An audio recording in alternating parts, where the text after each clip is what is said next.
How to Promote Yourself by Wallace D. Wattles. Originally published in 1914 by the Elizabethtown Company. Edited and narrated by Audible Aria. This small book is packed with energy and power. If you use it the right way, success can be yours. Listen to this carefully and often. Whenever your confidence or sense of purpose starts to fade, come back to it. Use its teachings in every way you can. The secret to success is having faith in yourself and spreading kindness and goodwill. When you feel your faith slipping, return to this book. Keep it close. Let its energy inspire you. And live with it until you fully believe in yourself as the person who can achieve anything. Sometimes, failure can help you grow just as much as success. It challenges you, strengthens your soul, and reveals your true potential. Picture a strong oak tree standing against the wind. Its branches bend but become more beautiful, and its roots dig deeper to hold firm. Only those who experience deep sorrow can truly feel the heights of joy. Hard times don't just bring pain. They prepare your heart to hold even greater happiness. Chapter 1. The Business Attitude. Like causes, under similar conditions, create similar results. Success in business follows this same principle of cause and effect. Success doesn't just happen by chance, it is the result of a cause, and that cause is a person who succeeds. There's something within that person, something they bring to their work, that leads to their success. What is it within the person that creates success? It's not physical strength, even though it can help. Many strong people don't succeed. Those who do are able to use their physical strength in a way that helps them achieve results. It's also not intellectual ability alone, because not all intelligent people succeed. Successful people have the ability to use their intelligence in a way that leads to achievement. The key ingredient in success is the power to use both physical and mental abilities effectively to get results. This power is not something a few people are born with, nor is it a basic skill everyone develops automatically. It's an attitude, a position you choose to take. If someone's abilities and energy are to be used effectively, they must take charge and direct them. This self-direction is the real cause of success. Everyone has the ability to direct their own talents and energy, and everyone knows they have this power deep down. It's what makes growth and progress possible. To create success, a person must first understand what actions lead to success, and then focus their efforts on doing those things. The most important step is to take on an attitude of self-direction. People are either self-directing or guided by the influences around them. The person who succeeds is always self-directing. Those who let their environment control them become dependent on external factors, like their family background or circumstances. They believe their destiny is determined by outside forces, like fate or luck. A self-directing person, on the other hand, decides their own path. If they don't like the circumstances they're in, they think their way into creating better ones. In business, success depends on having a clear policy or plan, and that plan comes from careful thought. Whether someone succeeds or fails depends on how they think. People who are guided only by their surroundings think thoughts shaped by others and act within those limits. But self-directing people think their own thoughts and act on their own ideas, making them capable of achieving what they truly want. To become a self-directing person, the first step is to take control of your own thinking. Listen to and consider ideas from others, but don't follow them blindly.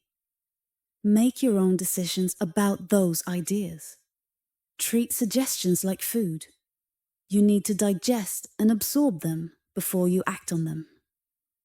Reject ideas that don't work for you, and focus only on those that align with your own thinking and goals. Chapter 2. What you desire. Success means becoming the person you want to be, and you achieve it by focusing your energy on your work. The effort you put in will match how strongly you desire to succeed, and how much you believe in your ability to reach your goal. The strength of your desire depends on how clearly you can imagine what you want to become. Vague wishes and unclear goals won't inspire you to give your best effort. You need to create a clear mental image of what you want to be and everything you desire, whether it's related to your personal growth, possessions, or surroundings. Spend time thinking about this vision until it becomes vivid and detailed. Keep this image in your mind until it stirs a deep and powerful desire within you. Focus on this vision so much that it becomes a constant presence in your thoughts, even when you're busy with other things. Let it stay in the background of your mind, guiding your actions and decisions. However, even if your desire is strong, you won't give your best effort without confidence. You need to believe you can achieve your goal before you can take the necessary steps.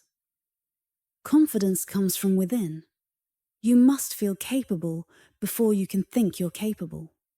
The fact that you strongly desire something is proof that you have the potential to achieve it. Desire comes from within and is driven by your natural abilities seeking to express themselves. For example, the desire to sing or play music arises because you have a musical talent that wants to be expressed. If this talent didn't exist within you, the desire wouldn't exist either. We only desire things that align with who we are deep down. If something doesn't match our inner nature, we naturally reject it. Our desires reflect what is already present within us in a potential form. When we see a generous and kind person, we may feel inspired to be like them because their actions awaken those same qualities within us. When we hear a powerful speech or a beautiful song, we might feel a strong desire to do something similar because our ability to speak or create music is being activated.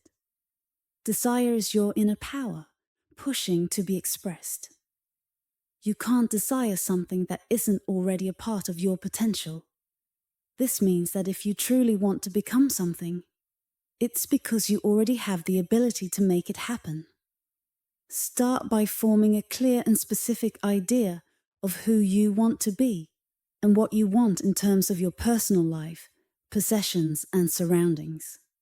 Then, understand that as long as your desires are fair and align with universal justice, it is absolutely certain that you have the power to become what you want to be. Chapter 3. Becoming what you want to be. Success is the gradual development of a person's abilities and potential.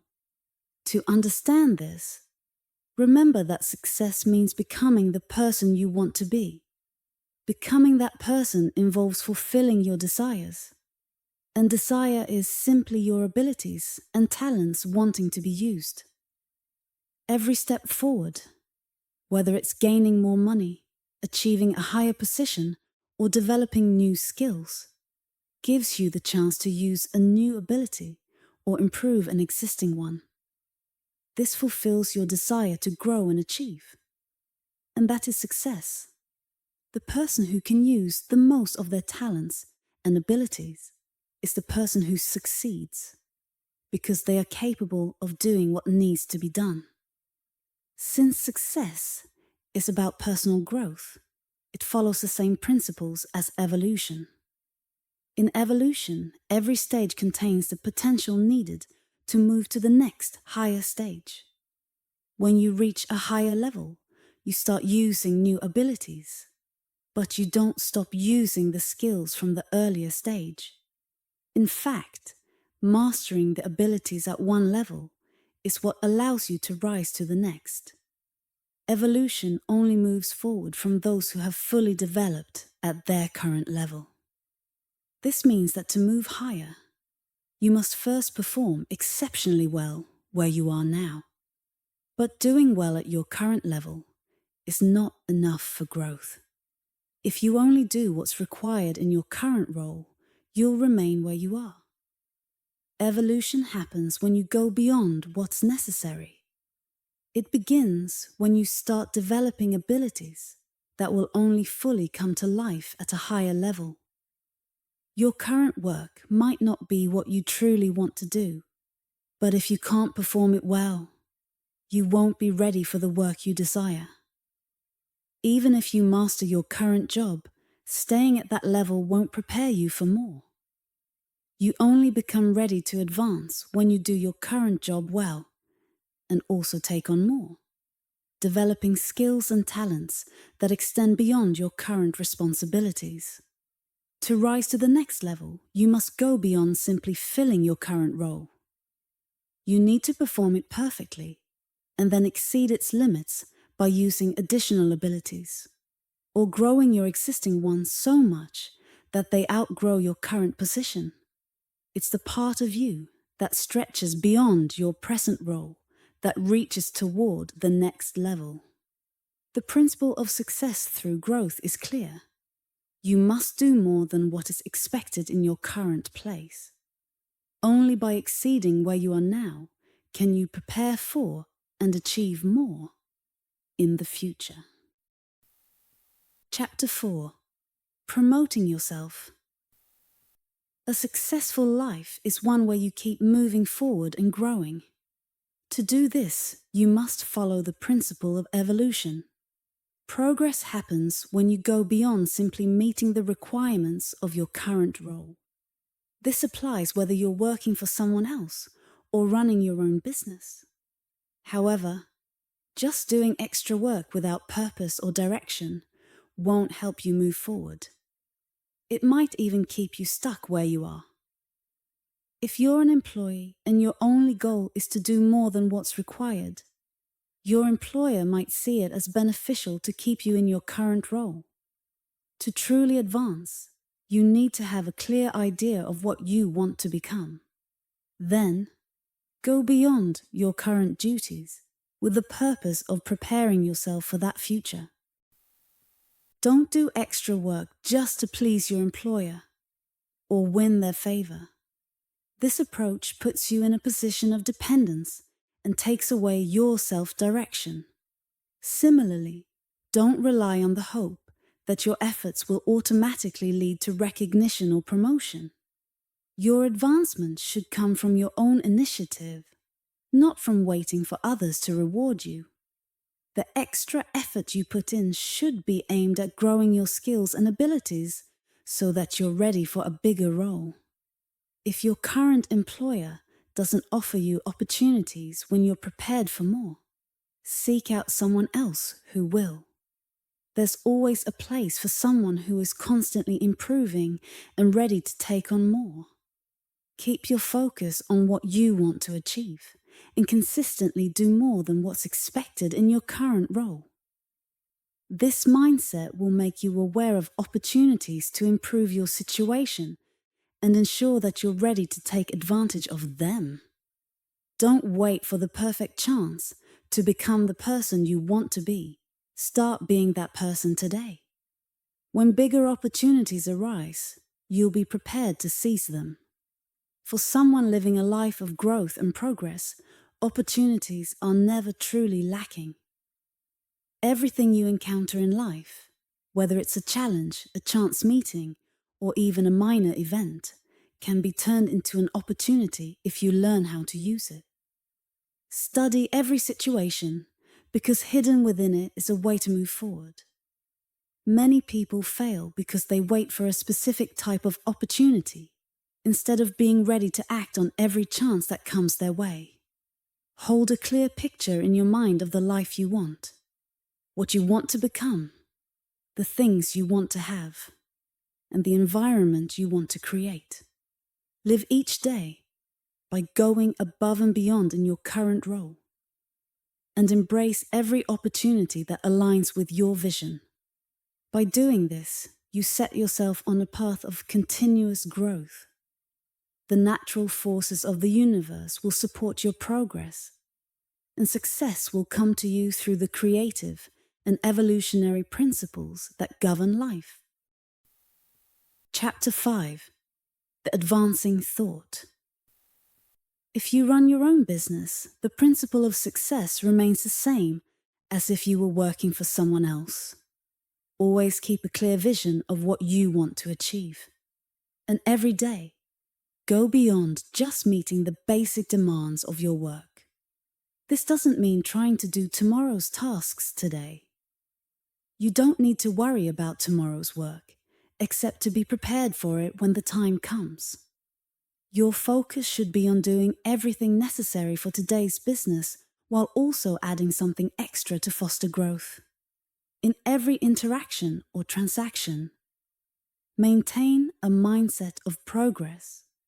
Infuse every task with a sense of growth and advancement, and share that energy with everyone you interact with. For example, if you're selling a pound of sugar, imagine that the customer's business is growing so much that they'll soon buy sugar by the barrel. If a child buys a small piece of candy, picture them coming back one day for a large box. Let your customers sense this vision of advancement. When you approach each sale or service with the idea of growth for both yourself and your customer, people will feel they're getting more than just a product or service. They'll feel they're gaining something valuable for their future, and they'll be right. This mindset does more than benefit your customers. It also creates a connection between their success and your business.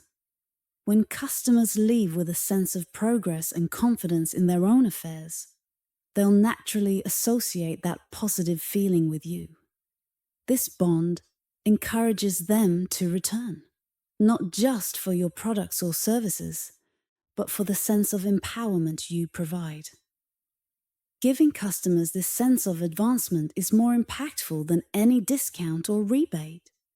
When people feel they are moving forward and becoming more successful because of their dealings with you, they'll want to come back to you for more of that energy.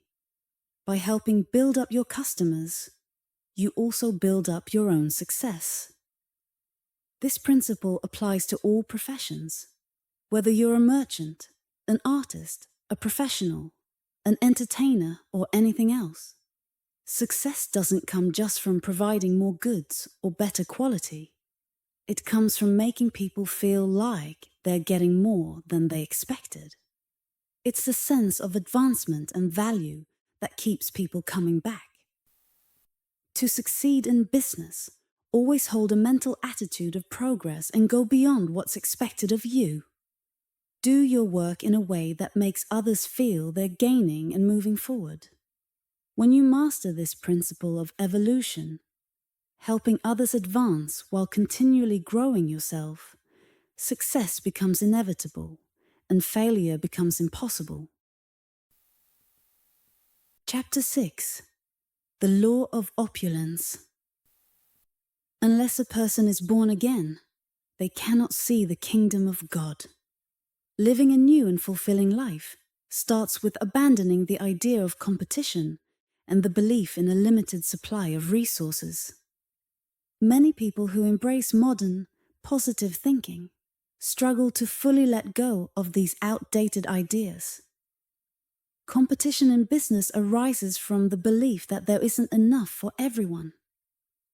This belief creates a mindset where people feel they must fight against each other to claim their share. Even those who partially understand the principles of positive thinking often hold on to the idea that some people must remain poor so others can have enough. They think wealth is only available to those with exceptional abilities, or who can attract more resources from a supposed limited pool. These individuals often try to apply positive thinking in a competitive way. They focus on developing a stronger ability to attract success and inject new energy into traditional business tactics. They tell themselves, "I am success," while still believing their success depends on most others failing.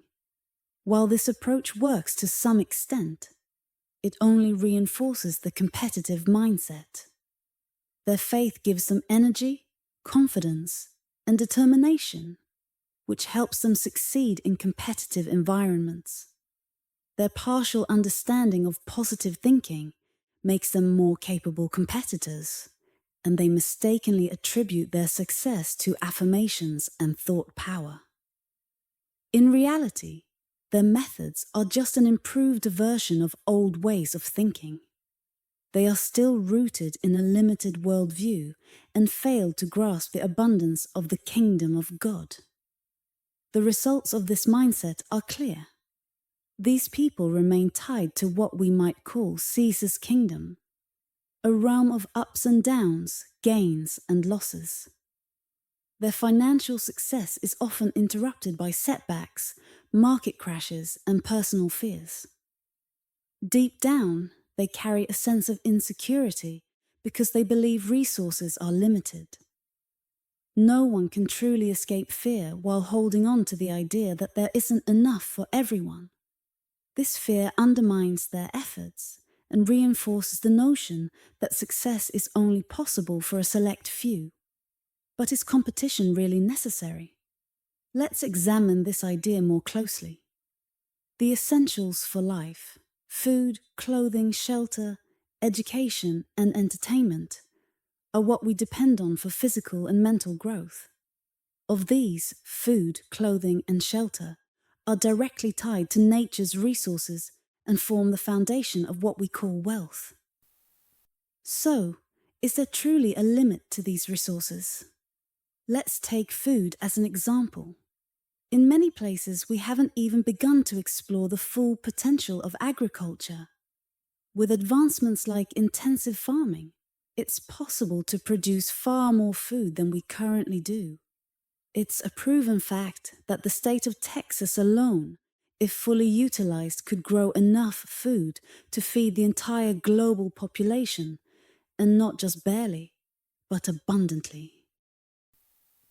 This demonstrates that there is no need for people to compete over food or resources. The idea of scarcity is an illusion, created by outdated thinking. By embracing the belief in abundance and focusing on cooperation instead of competition, we can unlock the potential for everyone to live well, to truly see the kingdom of God, a life of abundance, peace, and growth. We must shift away from the mindset of limitation and competition. Instead, we need to recognize the infinite possibilities around us and work together to create a better world. When we look at clothing, the same truth about abundance applies. The United States alone can grow enough cotton to provide for the world. But we don't have to limit ourselves to just cotton fabrics. There are sheep farms that can produce enough wool for everyone, and fields where we can grow flax to make fine linen. Even barren lands could be transformed into mulberry tree plantations to support silk production, clothing the world in luxurious silk. Deserts could raise ostriches for their fine feathers.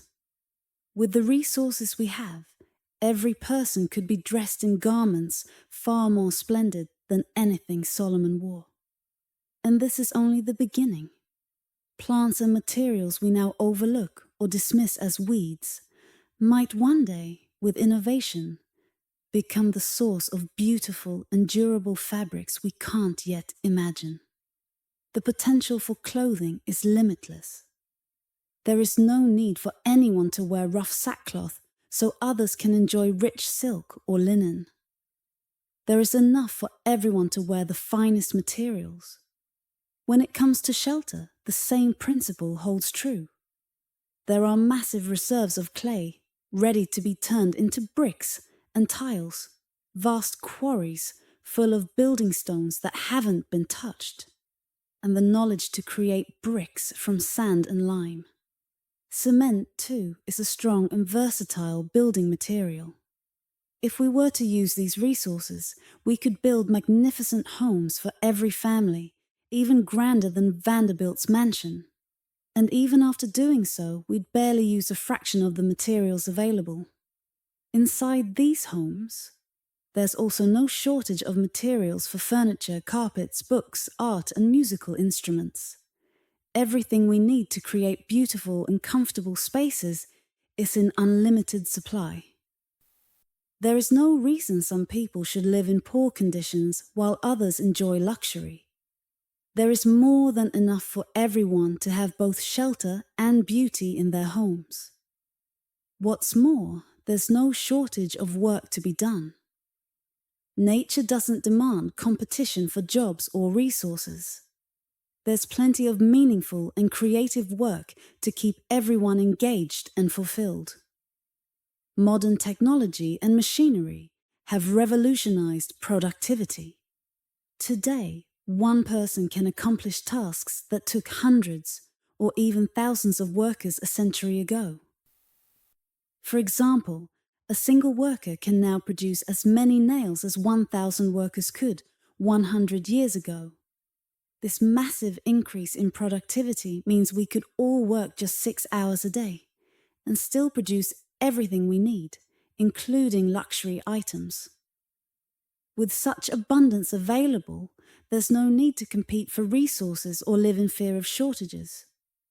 We don't need to worry about tomorrow, suffer through economic panics, or fear losing what we have. Instead, we should focus on building fair and supportive relationships with one another. This is the essence of seeking the kingdom of God. And what is the kingdom of God? It's a way of living where we trust in abundance, treat each other with kindness and fairness, and work together to create a world where everyone thrives.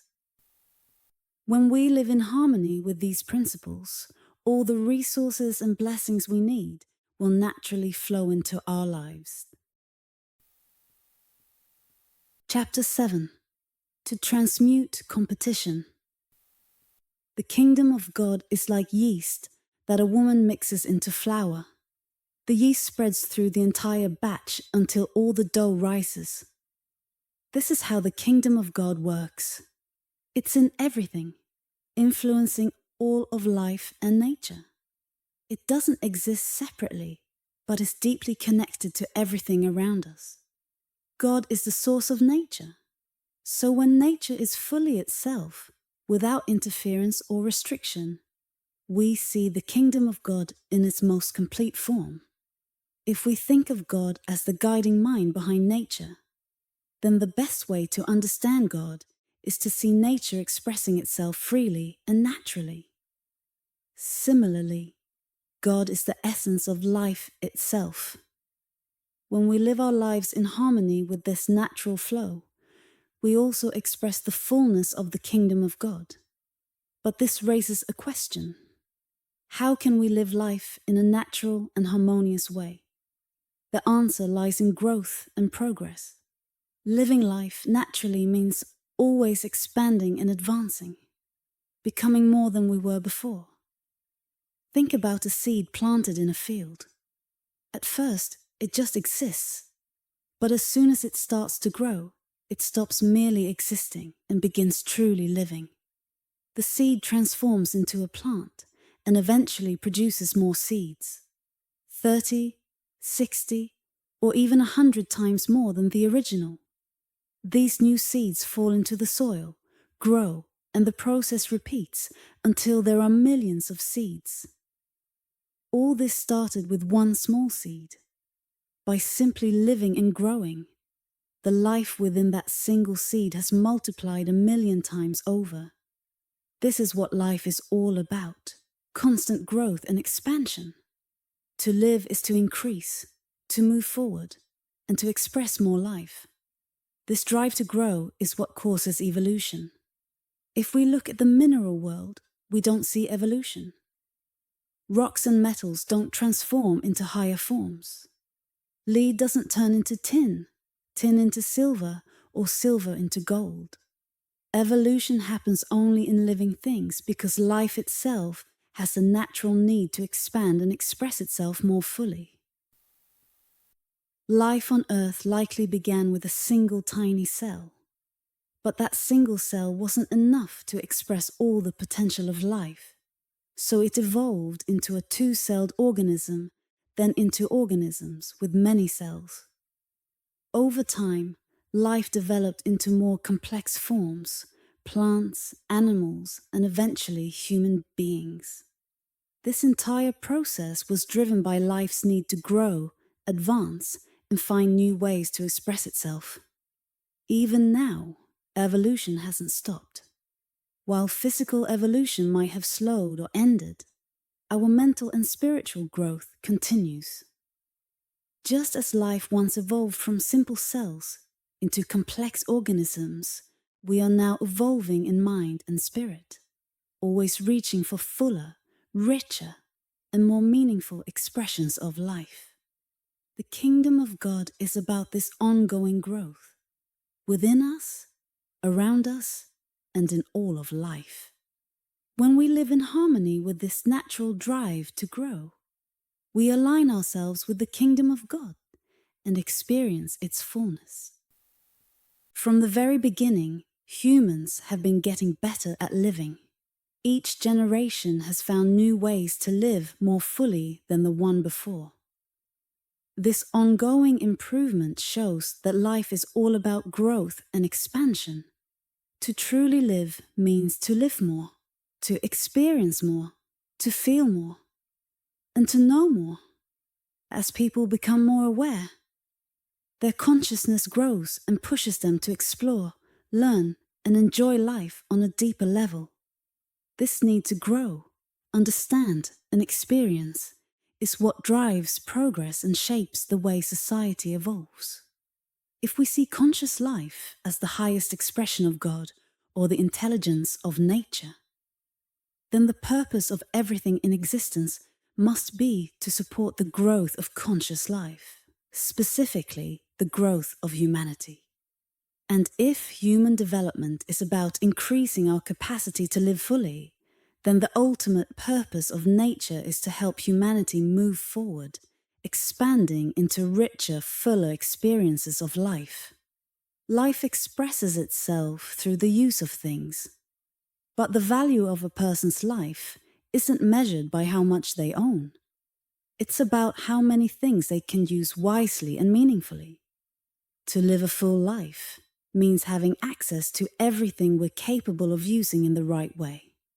Since the ultimate purpose of nature, or the universal intelligence, is to help humanity grow, it makes sense that every person should have unlimited access to everything they need to use and enjoy life fully. In other words, what is truly ours is meant to come to us. The purpose of God, or the universal intelligence, is for everyone to have life and to have it abundantly. God, or the mind of nature, is present everywhere and in everything, like yeast spreading through dough. The desire to grow and advance is a fundamental part of how the mind works.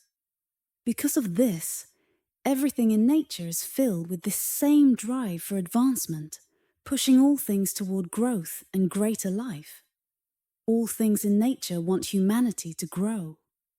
When a person desires something good to live more fully, that very thing is drawn to them as well. The intelligence within things responds to the desires of the human mind. This means there is a universal intelligence present in all things that wants us to have everything we're ready to use wisely for a fuller life. If we recognize this intelligence and align ourselves with it, we can attract what we need into our lives.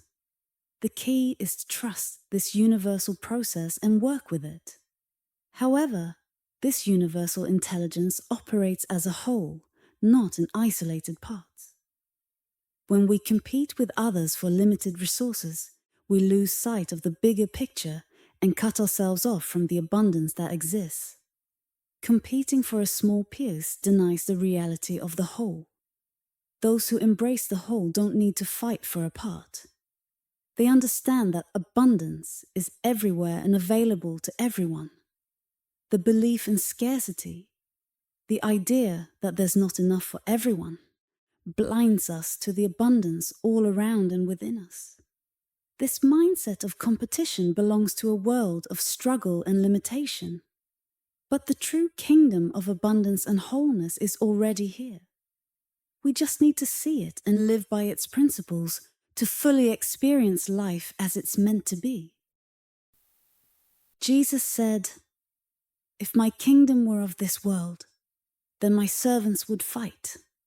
This means his way is different from the way of the world, which often relies on struggle and conflict. But let's be honest, most of us haven't fully let go of the world's competitive mindset. We still find ourselves fighting, competing, and striving. The question is, how can we stop competing when competition seems to be the foundation of how the world operates? How can we find work without competing for jobs?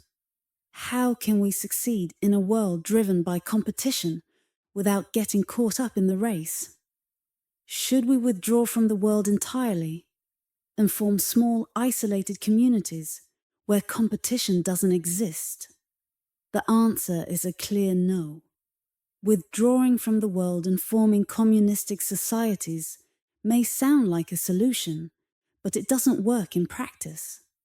A communistic community might avoid competition among its members, but it would still end up competing with the rest of the world for resources. No community can meet all its needs on its own without severely limiting what its members can have. And if the community is not self-sufficient, it has to rely on the outside world to fill in the gaps, which leads back to competition.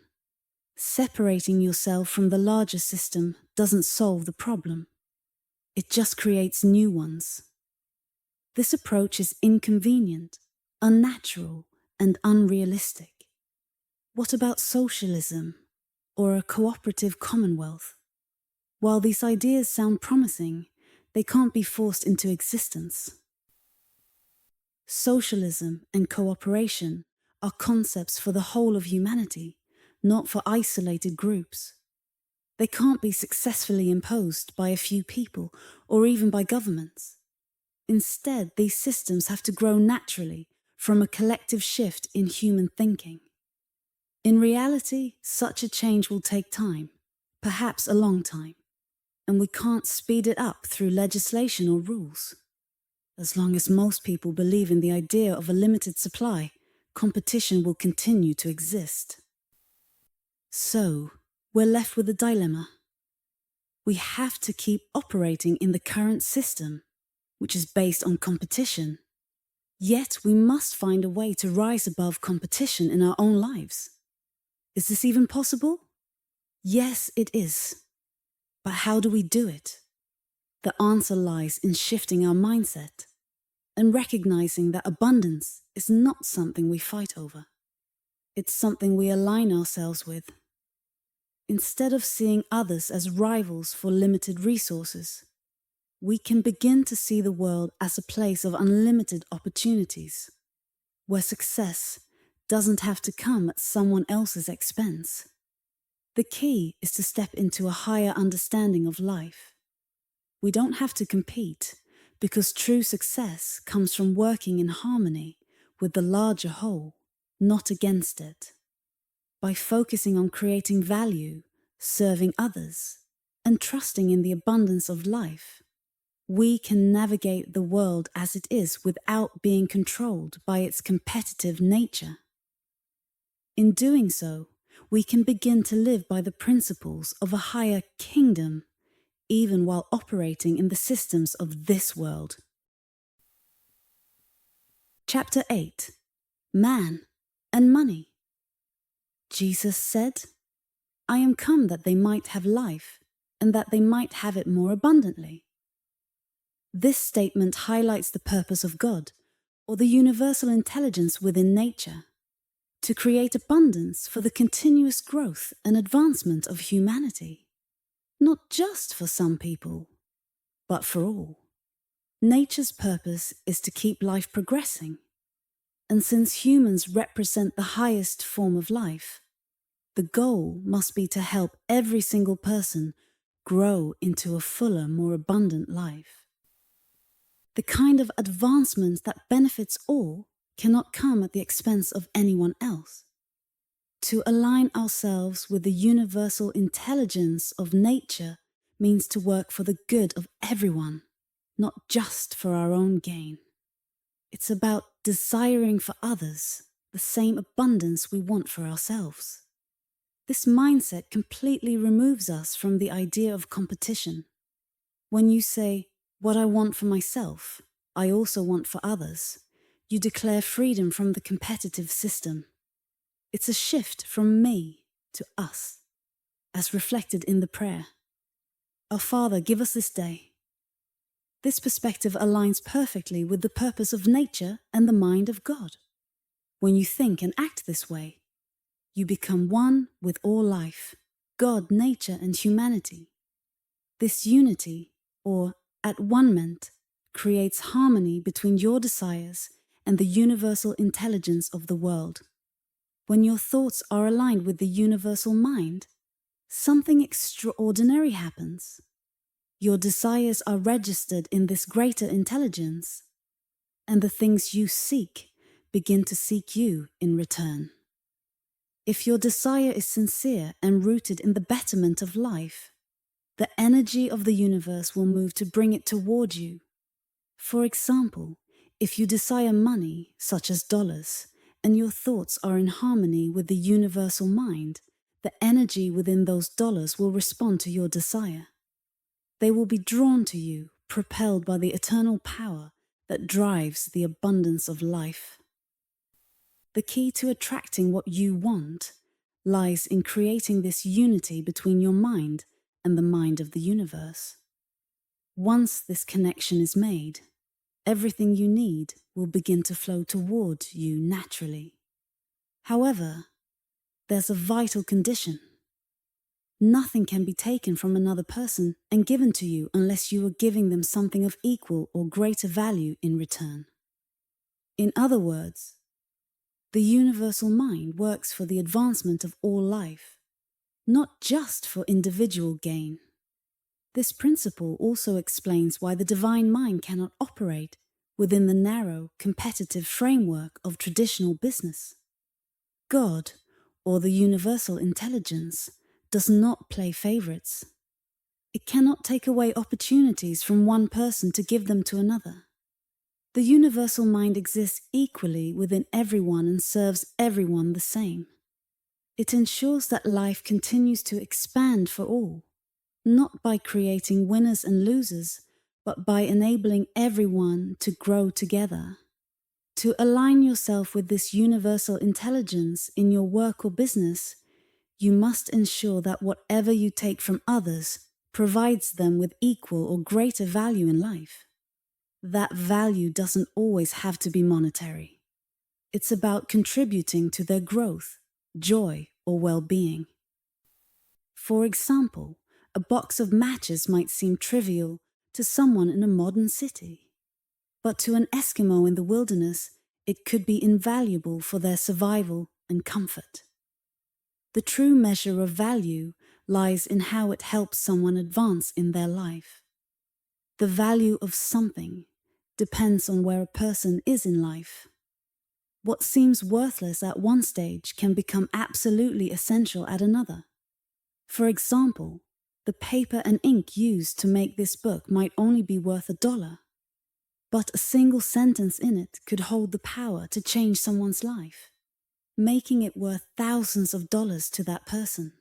Similarly, you might sell an item for more than it cost you, making a profit. Yet, the person who buys it could use it in a way that makes it worth hundreds of times what they paid. In such cases, profit isn't unfair.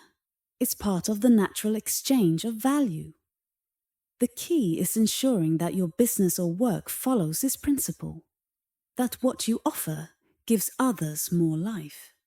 That is the foundation for everything. When your work meets this standard, you align yourself with the intelligence of nature, which is constantly working to create more life for all. As St. Paul said, you are working together with Him. In essence, you and the divine intelligence, the universal power behind all creation, become one. Your efforts are no longer just about benefiting yourself. They aim to uplift everyone. And when this happens, the energy of everything you need, including money, begins to move towards you. If you need money, even the energy within those dollars becomes aware of your need. You can truthfully say, dollars want me. When your intention is aligned with the greater purpose of life, money will flow toward you, not randomly, but through people who benefit from what you offer in return. This is how divine intelligence works. It ensures that everything needed for the advancement of life moves to where it's needed most. This principle applies not only to sustaining your business, but also to fulfilling your personal growth and allowing you to live life more fully. When you work in harmony with this universal intelligence, nothing good will be kept from you. Your connection to the greater power of life ensures that you will receive everything you need. You don't have to fight or compete with others. All things are available to you when your actions are in alignment with the divine purpose. This means seeking abundance not just for yourself, but for everyone around you. However, there's a crucial point to remember. Your desires and intentions are only communicated to the universal intelligence through your faith.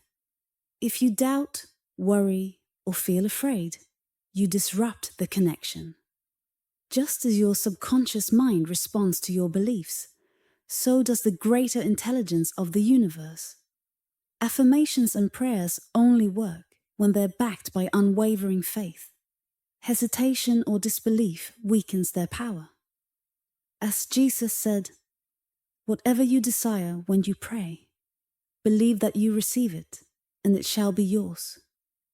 You can't work in partnership with the divine and doubt its power at the same time. If you distrust, you send a signal to the universe that you're not ready, and the things you desire will move away from you instead of toward you. The steps to succeeding in a non-competitive way are simple. First, want for others the same good things you want for yourself. Never take from anyone without giving them something equally valuable, or better yet, something that enhances their life even more.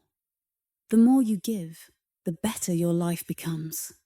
Second, move forward with absolute faith, trusting that everything you need to live your fullest life will come to you. Pray with confidence, knowing that the universe is working in your favor. And always give thanks with a grateful heart, not just for what you already have, but for the blessings that are on their way. Gratitude strengthens your connection to the universal intelligence and ensures that abundance flows freely to you. Everything that comes to you will contribute to more life for someone else. Every success you achieve will increase not only your own well-being, but also the wealth, health, and happiness of others. When you gain something for yourself, it becomes a gain for everyone. Your success doesn't take from others. It adds to the abundance available for all. But you might wonder, how is this different from competition? Aren't you still going against others in the same business or field? The answer is a firm no. Your gains don't come from a limited supply that others are scrambling for. Instead, they come from the infinite abundance of the whole, the limitless source of all creation. Here's an example to explain. People often say there's only so much money in the country and not enough to meet everyone's needs.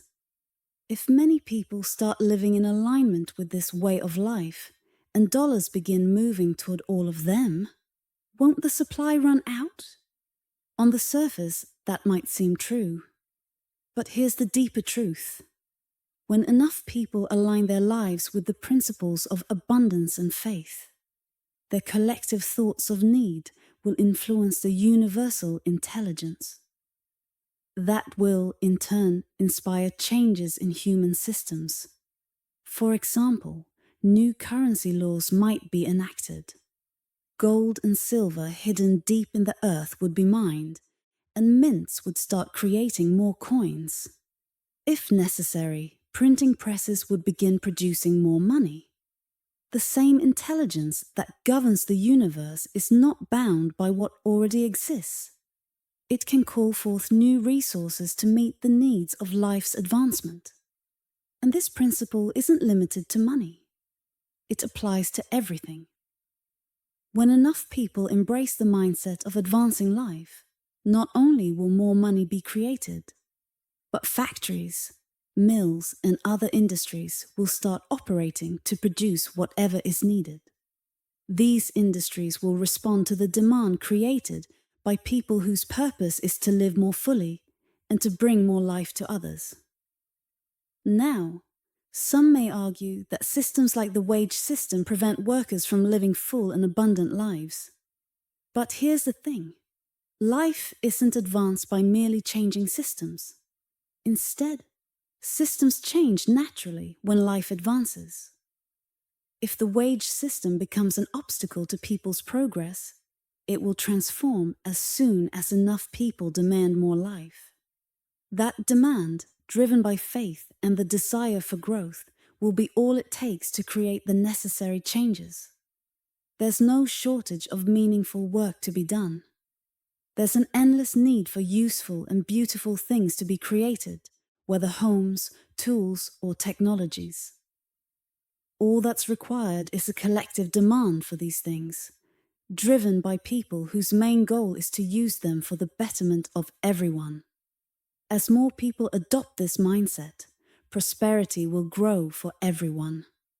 The concept of scarcity will fade, competition will diminish, and more individuals from every walk of life will embrace the truth of abundance.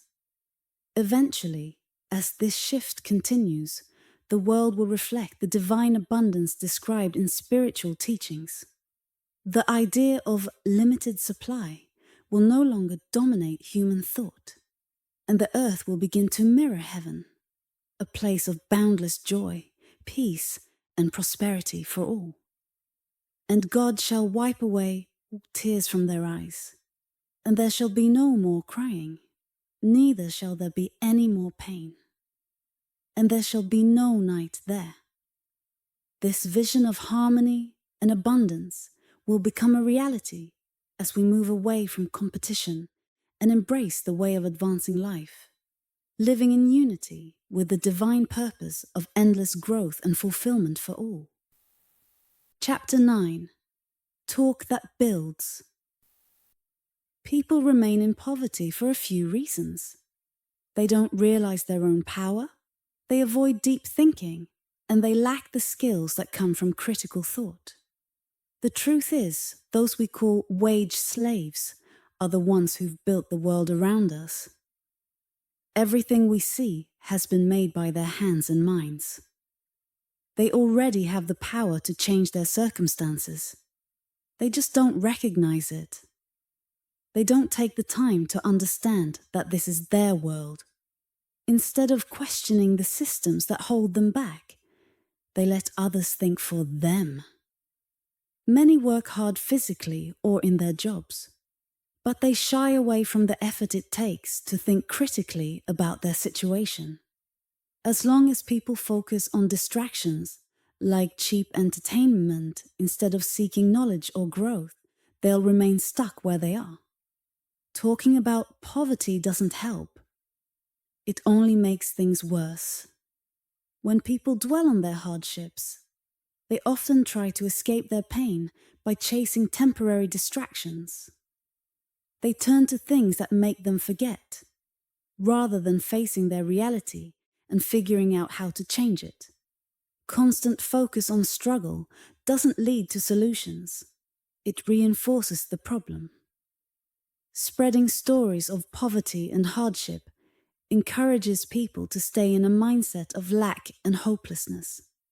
Instead of looking for opportunities or thinking critically about their next steps, they remain stuck in their suffering. The more we talk about poverty, the deeper it roots itself in people's minds, keeping them trapped in the same cycle. If we truly want change, the focus needs to shift. Instead of endlessly discussing struggle, we need to talk about growth, opportunity, and empowerment. We need to encourage people to think for themselves, realize their potential, and take action toward creating better lives. Telling stories of struggle doesn't help anyone. It's talking about solutions and possibilities that will lead to real change. Speak about the good times that are on their way. The truth is, the good times are not just coming. They are coming faster when more people focus their thoughts and words on them. Instead of going around showing depressing images of people living in poverty, show uplifting visions of the amazing life that's possible in the future. Paint a picture of the beautiful city and world we're building together. If you can inspire just one person to believe in and work toward that better future, you've done far more good than by sending 10 people out to temporarily fix existing problems. Instead of focusing on crusades against child labor or bad factory conditions, focus on the vision of what's possible. Show workers the kind of lives they could have when they take charge of their circumstances and begin to shape their industries for themselves.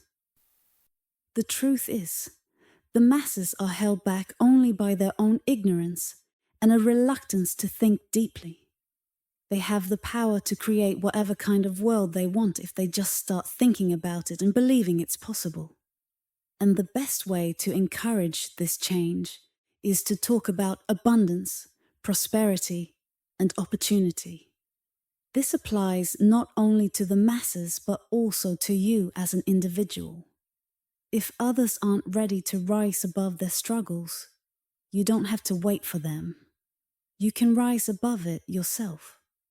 But you'll never rise if you keep talking as if you're stuck in the same place. If you keep talking about how tough your life has been, or how hard it's been to get ahead, you'll stay exactly where you are. Stop dwelling on stories of struggle, like how poor your parents were or how difficult your childhood was. If you keep revisiting those hard times in your mind, you'll invite them to return in your life. Instead, focus on the joy, the happy memories, and the good moments from your past. Let those positive thoughts guide you forward. Don't brag about how hard you worked for nothing in the past. That's not a badge of honor. It's just a mistake to learn from. Instead, speak proudly about the great work you've done and the fair rewards you received for it. This shows others that you are competent, capable, and ready for success. Don't downplay yourself or your circumstances. Don't humble brag about living in a small, humble home. Instead, declare confidently that you're as good as anyone else and describe the elegant, beautiful home you're creating for yourself. Don't apologize for your clothes or complain about having nothing to wear. Speak about the fine wardrobe you're planning to buy and how well you'll present yourself in the future. In every way, stop talking about poverty. Don't even acknowledge it as a reality in your life. Instead, focus all your words, energy, and thoughts on wealth, abundance, and possibility. When you talk about success, prosperity, and the good things ahead, you set your mind and the minds of others on a path to bring those things into reality. So, keep your focus and your words on what's possible and leave all thoughts of lack behind. Thank you for listening.